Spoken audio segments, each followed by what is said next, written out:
I would like to show you something very impressive, which is this machine here. We're at SEW Eurodrive. Before we talk to Jonas, I just want to show you this. I walked past this early in the day, made a note and thought, well, we've got to come and see this. It's having a funny 5 minutes. After it's solved the maze, then it has this kind of weird spin thing.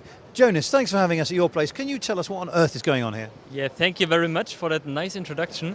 This is basically a Delta robot, and the nice thing is that we are talking about solution.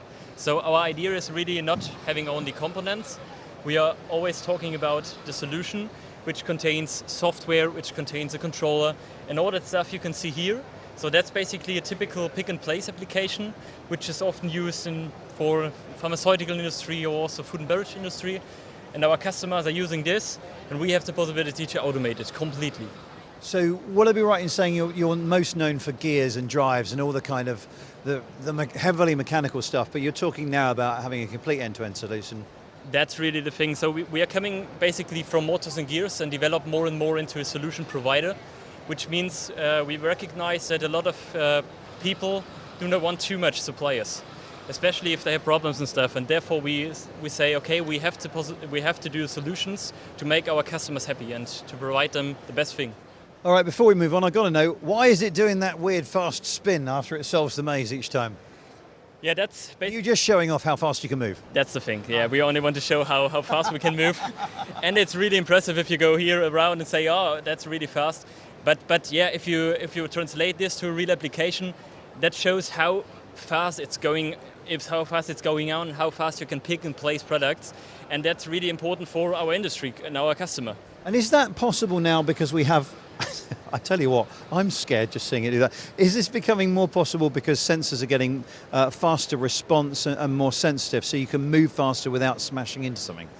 Yeah, definitely, that's one point. The most important point is also that we have really strong mechanics. You see these carbon things here, so that's a good mechanic. And we also have like good servo motors, which are really fast, which are really, let's say, energy efficient. We have good gears, good gear ratio and stuff, and all that stuff is building the complete solution and make it fast as this. I mean, put a glowing blue light on something, and I'm a sucker for it, but we must move on. So let's go round here. Ollie, follow us, would you? We're going to go and pack some products now. Yeah. So, right, just give us an overview. What's going on here? And this is an example of one of your full solutions as well, is it? That's the thing, yeah. I can start it first. Maybe you can take a look at the machine, right? So, at the moment it's running in like no product, no bag function, which means that is a horizontal form fill and see machine. That's a typical machine from a customer of SEW. And we can pack in some goods with that machine. And currently it's running in no product, no bag, which means if we have no product in the machine stands. Sensible. Because we do not want to produce waste at the end. And I will put in some products right now. And this should start moving. Here we go.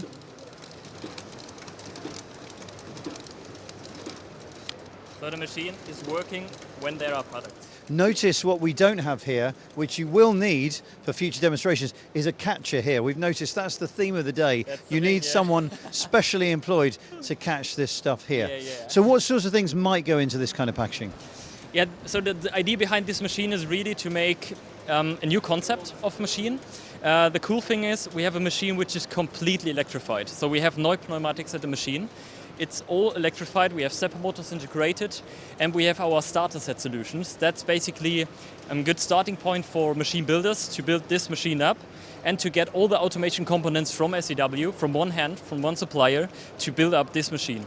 And it's completely automated, like the controller, like the software, like the HMI, it's completely done by SEW. And previously you would have made those heavy duty mechanical stuff, and then they would have gone elsewhere for the other components. Yeah, so we recognize that we have to do these heavy things also in the future, but we see on the market really that the best idea is to have complete solutions to make the customer happy. And if the customer has an issue, they don't want to talk to too much companies. They want to have one guy which they can call, and that's the idea behind these machine. Also, I suppose you can make stuff that specifically and exactly fits every other component rather than making it kind of generic, so it'll fit whatever brand they want to go and get. That's the next thing. That's our benefit, that we have this huge portfolio in mechanics. We have a huge portfolio in gears, in motors. We can combine them, and we have the nice portfolio or the nice possibilities in software. to build this thing. And another point is also that we have destinations everywhere. So if you go to Germany, it's everywhere. Also here, we have our bureaus everywhere. We have our destinations everywhere to have short ways to the customer. So that's really important. We want to have really short ways in 1 hour to the customer to solve the problem. We've got one more robot to show you, which is over here. Am I right in calling these things robots? These are robots, aren't they? Yeah, these are robots, yeah. Let's call them robots. So over here we have, where will we find this kind of robot normally? Yeah, that's basically a gantry robot. As you see, we have different types of robots, different types of solution, and that's also a solution which is normally used, for example, like also for pick and place applications, but especially like in bigger, heavier industries, especially for the automobile industry, for example. We can show here, or we will show here, that this robot is picking and placing some battery cells and put into a battery pack together. So that's basically the idea behind this. Currently it's running in show mode, but yeah, that's basically the idea behind this. And what we want to show here, that we're working also closely together. For example, this is a collaboration with Rollon. So our customers have the possibility to not only buy the automation components, they can also buy like the linear axis and get a full solution. So that's the idea behind this. And yeah, pretty interesting to see.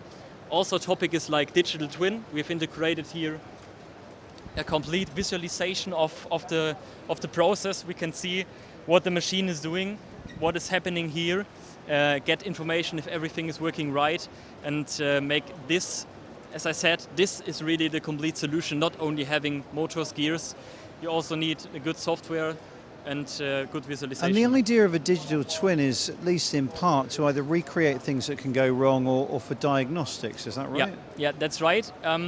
We also have different types of digital twin. If we see that's basically a one-to-one digital twin of the real machine working right now.